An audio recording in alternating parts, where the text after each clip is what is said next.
안녕하세요. 오늘은 제가 오래도록 몸담아온 길에서 부처님께서 겪으셨던 8가지 험난함 이야기를 나누려 합니다.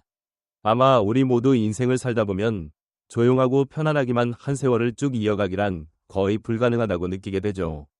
실제로 부처님조차도 숱한 어려움과 고통스러운 장면들을 겪으셨는데 그분이 버텨내신 시련은 우리가 평소 마주하는 것보다 몇 배는 더 힘겨운 것이었어요. 우리는 흔히 부처님을 멀리 있는 아주 높고 엄청난 분으로만 생각하지만 사실 부처님 역시 사람으로서 온갖 풍파를 거치셨고 절대 한가롭거나 쉬운 길만 걸은 게 아니었습니다. 부처님이 말씀하시길 자신은 마치 전쟁터 한가운데에 선 코끼리 같다고 하셨습니다. 여기저기에서 화살이 날아들고 창이 날아들어도 묵묵히 견뎌내고 온갖 비난을 받았다고요. 나는 전쟁터에서 코끼리가 된 듯 서 있고 사방에서 쏟아지는 화살과 비난을 받아야 한다. 나를 해치려는 사람이 너무나 많다 하고 말씀하셨습니다. 사람들 사이에는 부처님도 8가지 공경을 겪으셨는데 보통 사람이라고 어찌 삼재, 3가지 재앙을 피해갈 수 있으랴 하는 말이 전해집니다. 즉 부처님도 그토록 많은 고난에 시달리셨는데 평범한 사람인 우리가 어찌 시련 없이 살 수 있겠느냐는 뜻이죠. 이제부터 부처님께서 어떻게 그 많은 어려움을 견디고 극복하셨는지 제가 기억하는 이야기를 하나씩 돌아보고자 합니다. 첫 번째 이야기입니다. 어떤 바람은 옛 인도의 오래된 종교를 따르는 사람 중에 아코시나라는 이가 있었어요. 아코시나라는 이름은 원래 화내지 않는 사람이라는 뜻이 담겨 있다고 하는데 실제 성격은 정반대였습니다. 그는 늘 화를 잘 냈고 누구든 만나면 호되게 대했고 특히 부처님은 아무리 욕하고 비난해도 전혀 화내지 않는다더라 라는 말을 듣고는 직접 시험해보겠다고 나선 거죠. 어느 날 이 사람은 부처님 앞에 와서 상스러운 말과 욕설을 마구 퍼부었어요. 정말 듣는 이가 얼굴을 붉힐 정도로 거칠고 심한 말을 쏟아냈습니다. 그런데 부처님께서는 그저 조용히 듣고만 계셨어요. 그러다가 한참 지나고 그 사람이 숨이 찰 때쯤 부처님께서 이렇게 물으셨습니다. 그대에겐 친척이나 친구들이 있을 텐데 혹시 손님이 집에 오면 음식을 챙겨준다거나 선물을 준비해서 건네는 일이 있는가? 하시니 아코시나가 있지요. 가끔 먹거리나 물건을 싸서 건네줄 때도 있습니다. 라고 대답했습니다. 부처님께서 다시 묻기를 그렇게 건네는 선물을 만약에 그들이 받지 않는다면 그 물건은 누구에게 귀속되는가? 하셨습니다. 아코시나가 못 받으면 제가 다시 가져가겠지요. 라고 하자 부처님이 말씀하셨습니다. 그대가 방금 내게 내뱉은 온갖 거친 말도 내가 받지 않는다면 결국 그대에게 되돌아가는 것이오. 그대가 우리에게 욕설을 해도 우리 쪽에서 그걸 받아들이지 않는다면 그건 여전히 그대의 것입니다. 부처님은 이처럼 온화한 태도로 남의 거친 언행이 꼭 내 것일 필요는 없음을 보여주셨고 아코시나는 그제야 부끄러움을 깨닫게 되었다고 합니다. 화를 낼 때마다 되받아쳐야 할 의무는 없는 것이며 마음 씀씀이에 따라 그 험한 말 자체가 공중에 사라지기도 한다는 걸 시사해준 이야기죠. 우리도 흔히 누가 우리에게 무례하고 못된 말을 하면 그 즉시 반격부터 하려 하는데 사실 그 말은 꼭 내 것이 아닐 수 있습니다. 부처님은 바로 그 점을 몸소 보여주신 겁니다. 또 한 번은 부처님께서 길을 가시는데 마찬가지로 한바라문이 따라오며 끊임없이 욕을 퍼붓는 일이 있었습니다. 부처님은 아무런 대응도 하지 않고 조용히 걸어가셨고 그 사람은 욕설이 통하지 않으니 더 큰 소리를 치기도 했지만 부처님은 그냥 묵묵히 계셨어요. 이 바라문이 당신 결국 내게 굴복했지? 아무 말도 못하잖아 하고 빈정대자 부처님께서 말씀하시기를 누가 이기고 지는 데 빠져있다면 끝없이 괴로울 뿐이오. 이긴 자도 언젠간 더 큰 적개심을 부를 수 있고 진자는 마음의 분을 품어 잠 못 이룰 수 있어요. 하지만 우리는 그런 얽힘을 다 내려놓으면 맑고 편안하게 지낼 수 있습니다. 라고 말씀하셨습니다. 즉, 이기고 지는 문제에 집착하지 말라는 가르침이죠. 이어서 두 번째 이야기로 넘어가겠습니다. 어느 때 부처님이 막 깨달음을 얻으신 뒤 아직 나이가 젊었던 시절이었대요. 한 동네로 들어섰는데 그곳에는 어떤 바라문 가문이 몹시 부유했고 주인장이 외모나 인상만 보면 상대가 될 인물을 가려 결혼을 맺으려 하였습니다. 그 집 주인장이 부처님을 보고 이 젊은 분은 32가지 훌륭한 모습을 갖췄다니 아주 뛰어난 사람임에 틀림없다. 만약 속세에 머무른다면 어쩌면 전륜왕이 되실 수도 있으니 우리 집 딸과 짝이 되면 좋겠구나.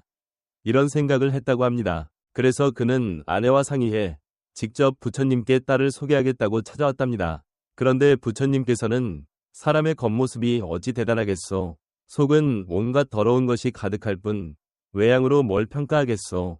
하며 완곡히 거절하셨어요. 이 이야기가 그 바라문의 딸 귀에 들어가자 그녀는 평생 누구에게도 무시당한 적이 없었는데 갑자기 자신이 단지 더러운 것들만 든 껍데기 라고 간접적으로 언급된 데 분노해 결코 이 사람, 부처님을 용서하지 않겠다 하고 앙심을 품었답니다. 그 후 이 여인이 훗날 어느 왕국의 임금, 정확히는 작은 나라이든 하여튼 권세 있는 왕이 그녀를 아내로 맞이했는데 그때부터 그녀는 남편의 힘을 빌려 부처님께 보복하려 했던 모양입니다.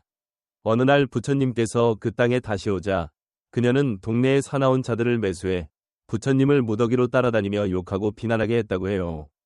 부처님은 그 현장에서도 그저 평온히 걸으셨고 함께 가던 제자 안한다는 몹시 참기 어려워 스승님, 여기서 떠나 다른 곳으로 갑시다. 이들은 너무 심합니다. 라고 여러 번 부탁했습니다. 하지만 부처님은 우리가 이곳을 떠나 다른 곳에 간다고 해서 거기에서도 똑같은 일이 벌어지면 또 떠나겠느냐? 그럼 계속 떠돌기만 해야 하지 않겠소. 오히려 이들이야말로 도움과 가르침이 절실한 이들이니 우리가 떠나선 안 된다. 마치 병이 위중한 일을 고쳐줄 능력이 있는 의사가 단지 환자가 거칠게 군다고 포기하겠느냐? 하면서 조용히 머무르겠다는 뜻을 밝히셨다고 해요. 이 말이 전해지자 그 지역을 어지럽히던 무리들도 부처님이 우리를 깊이 걱정하고 있구나.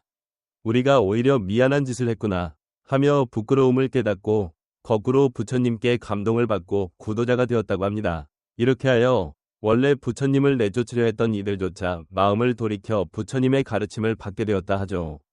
세 번째 이야기에는 한 장면이 나오는데 누군가가 부처님을 모함하려고 돈을 주고 여성이나 여럿을 시켜 밤낮으로 쫓아다니며 허위사실을 퍼뜨리고 외설적인 말을 지어내게 한 적도 있었습니다.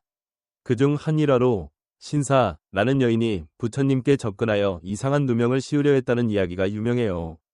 그녀는 옷 속에 나무젓가락을 묶어서 배부른 것처럼 꾸민 뒤 사람들이 많이 모인 자리에서 부처님께 달려들어 이 사람은 수행자인 척하지만 나를 임신시키고 책임지지 않으려 한다 라고 외쳤다는 겁니다.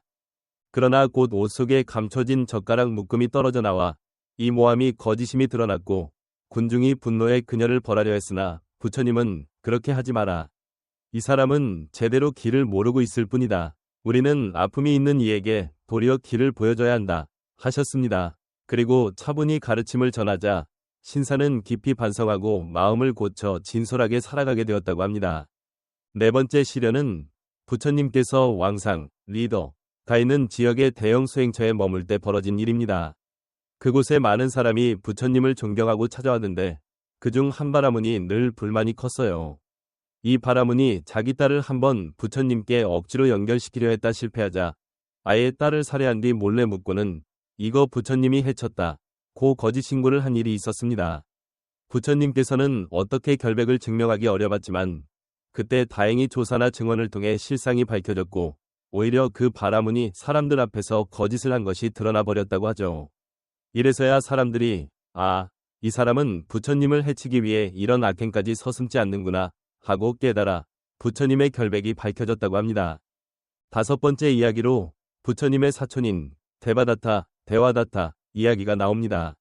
이분은 부처님과 같은 왕족 출신으로 부처님을 따라 출가했는데 어느 날 신통력을 일부 얻게 되자 그걸 교만하게 여기고 왕세자를 꿰어 부처님께 해를 끼치려 했습니다. 대바다타는 태자 아자타샤트로 아사세와 손잡고 궁궐을 흔들고 또 부처님을 없애려 궁리했어요. 그 중에는 술 취한 코끼리를 풀어 부처님께 돌진하게 만드는가 하면 산 위에서 돌을 굴려 부처님을 치려는 시도도 있었습니다. 코끼리 사건 때 부처님은 코끼리가 코를 들이대고 달려드는데도 태연히 자애심을 내보이시며 바라보니 그 코끼리가 갑자기 멈춰서 엎드렸다는 감동적인 장면도 전해집니다. 그리고 산에서 굴린 돌조각이 부처님 발가락 하나를 다치게 해 대바다타가 결국 부처님 신체에 피를 내게 했다는 죄업을 지었다고 해요. 여섯 번째 시련으로 거론되고 나는 건 부처님께서 일생을 통틀어 여러 출가 제자들을 맞으셨지만 그중 몇몇이 중간에 부처님을 배신하거나 부처님 가르침을 비난하고 떠난 사례가 있었다는 겁니다. 예를 들어 티케오 시엔틴 같은 이가 부처님을 아예 부정해버리고 나는 더 이상 인연이 없다며 돌아섰다고도 해요. 또 TKO 시엔턱이라는 이도 부처님을 비난하며 외도 다른 길을 택한 사람와 결탁한 적이 있고 TKO 맨송티라는 이도 계속해서 부처님께 세계가 영원하냐 아니냐를 꼭 대답하라며 강요하다가 부처님이 응하지 않자 떠났다고 합니다. 이런 일들은 부처님이시라도 어쩔 수 없었고 실제로 그 시기에 부처님께서 마음이 상하셨다고는 하지 않지만 제자들이 등을 돌리면 곤혹스럽기도 했을 테지요. 7번째 이야기로 어떤 지역에서 두 무리가 갈등을 벌여 대놓고 다퉜는데 부처님이 서로 다투면 끝이 없으니 그만두라 고 권했더니 오히려 스승님은 참견하지 마십시오. 우리도 할 말이 있습니다. 누가 잘못하면 어찌 아무 말도 못합니까? 하며 대래 반발했답니다. 부처님은 그 말에 더 이상 개입하지 않고 떠나셨다고 해요. 얼마나 안타까운 일인가요? 부처님이 권유해도 듣지 않는 사람들 앞에서는 아무리 부처님이라도 때론 방법이 없었던 거죠. 그리고 마지막으로 8번째 시련이라 불리는 것이 부처님의 최후의 식사와 관련된 이야기입니다. 흔히 전해지는 일화로 부처님이 인멸, 열반에 드시기 얼마 전 한 대장장이 순다 또는 훈다 라는 이가 부처님께 마지막 공양을 올리게 되었는데 그가 산에서 구해온 어떤 독버섯을 넣은 국을 끓여 대접했다고 합니다. 이 독성 버섯이 부처님의 몸에 치명적으로 작용해 부처님이 그 뒤에 여력이 크게 떨어지셨다는 거죠. 그러나 부처님은 이 사태에 전혀 놀라지 않으셨고 그 국을 드신 뒤 바로 다른 이들은 이 국을 먹지 말고 땅에 묻어라. 나 혼자 받겠다 하신 다음 순따를 오히려 위로하셨다고 합니다. 그대는 잘못이 없다. 그저 정성껏 공양을 올렸을 뿐이니 죄책감 갖지 말라 고 말씀하셨다죠. 그 후 부처님은 몸을 이끌고 사라수, 사라나무, 숲 근처로 가서 예정된 인멸의 때에 맞춰 최후를 맞이하셨다고 합니다. 이처럼 부처님은 일생 동안 굵직한 어려움을 여러 차례 겪으셨습니다. 그런데도 부처님은 전혀 두려워하거나 파괴적인 반응을 보이지 않았으며 오히려 이런 거친 사건들이 나로 하여금 빨리 깨달음에 이르게 하며 중생을 이롭게 할 수 있도록 돕는다 고 여기셨다고 해요. 심지어 데바다타가 자신을 해치려 여러 번 음모를 벌였을 때도 부처님은 그는 사실 오랜 세월 함께해온 보살 중 하나라고 하셨다지요. 다른 이 모질고 거친 행위조차 내 수행과 깨어남을 더욱 촉진하는 장치가 될 수 있다고 하신 겁니다. 부처님이 데바다타는 옛부터 날 시험하고 괴롭혀왔으나 그로 인해 내가 빨리 깨닫게 되었다며 그 또한 훗날 부처를 이룰 것이라고 하신 부분은 정말로 우리에게 시사점을 줍니다. 부처님처럼 넓은 눈을 갖추지 못한 평범한 우리는 누가 조금만 험한 말이나 비난을 해도 금세 분노하고 반감을 품으니까요. 하지만 그런 회방조차 자비와 지혜로 받아들이면 그것이 곧 큰 성장의 계기가 된다고 부처님께서 몸소 보여주신 셈입니다. 또 예컨대 누군가가 욕할 때 그 말이 내 것이 아니라 되돌아갈 수 있다. 거나 내가 전쟁터 코끼리처럼 온갖 비난을 받되 물려서 피를 흘리는 게 아니라 자애로 맞선다. 는 이야기도 마찬가지입니다. 부처님 일대기를 보면 제자나 일반 대중 중에도 때로는 완고하고 부정적인 사람이 많았고 그들로부터 부처님이 적잖은 고초를 당하셨습니다. 그럼에도 부처님은 화를 내지 않고 그들을 향해 가르침을 펼치셨고 결국 많은 이가 돌아서서 부처님을 따르게 되었지요. 대부분의 사람이라면 조금만 거칠게 욕을 먹어도 당장 그 자리를 피하거나 똑같이 맞받아칠 텐데 부처님은 굳이 그들을 버려두고 가느니 오히려 가장 병이 심한 곳에 찾아가 약을 주어야 한다 하는 태도를 보이셨던 겁니다. 심지어 먹고 마시는 일에서도 임종에 가까울 때조차 나 혼자서 독버섯 국을 감수하겠다. 다른 이는 건드리지 말라. 나만 이렇게 하도록 하자 하셨으니 자비와 품격이 얼마나 큰지 짐작이 되지요. 그렇다면 부처님도 이처럼 여러 차례 위기가 찾아왔고 때론 목숨을 위협받고 때론 거짓 누명을 쓰며 심지어 제자들이 등을 돌리는 일까지 겪으셨는데 보통 사람인 우리가 어찌 모든 걸 순탄히 넘길 수 있겠나? 라는 말이 자연스럽게 나옵니다. 우리 삶에 찾아오는 몇 가지 작은 굴곡이 결코 이상한 일이 아니라는 뜻이에요. 오히려 그러한 시련 자체가 수행과 깨달음의 밑거름이 될 수 있습니다. 부처님께서는 오랜 세월 서로 악연인 듯 보이는 이도 결국은 큰 성근, 좋은 씨앗을 돕기 위해 나타난 보살일 수 있다 라는 시각을 보여주셨어요. 예를 들어 당신에게 늘 나쁘게 굴고 비방하고 해치려 드는 사람이 거꾸로 말하면 내가 참으면서 인내심을 기를 기회를 준다는 거죠. 그래서 그 사람에게 욕을 먹은 덕분에 내가 화를 다스리는 법을 익혔다. 이 얼마나 큰 인연인가 하고 감사해야 한다는 식입니다. 물론 우리 같은 중생 입장에서는 쉽지 않은 일입니다. 그러나 적어도 이런 이야기를 알면 누군가가 우리를 비난하거나 괴롭힐 때, 아, 이 일이 나를 더 성숙시키는 통로가 될 수도 있구나. 부처님도 더 심한 걸 겪으셨는데 나라고 왜 못 이겨내겠나 하고 마음을 다잡게 됩니다. 또 누가 나를 모함해도 결국 진실은 언젠가 드러난다. 그 과정에서 혹여 내가 피해를 입더라도 결국 참된 길을 걸으면 밝게 풀릴 것이라는 희망을 얻을 수도 있지요. 끝으로 부처님께서는 열반에 드시기 직전에 독버섯을 드시고도 그걸 준비한 사람에게 너 탓이 아니다.